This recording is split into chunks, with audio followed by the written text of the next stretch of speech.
الليل ليسكن فيه والنهار مبصرا إن في ذلك لآيات لقوم يؤمنون তাকি আল্লাহ পাকের এই কুদরতের কথা চিন্তা করে না যে আমি রাতের আধার দিয়ে ঝরণীর বুক ছেড়ে দিনের উজ্জ্বলতা কোলাহল গাড়ির আওয়াজ ভ্যান আওয়াজ হচ্ছে কলকারখানার আওয়াজ হচ্ছে সূর্যের বিরাট তাপ ঘুম আসে না সারাদিন কাজ করার পর শরীরের আরাম দেওয়ার জন্য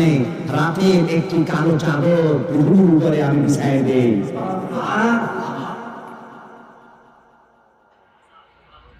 আর মানুষ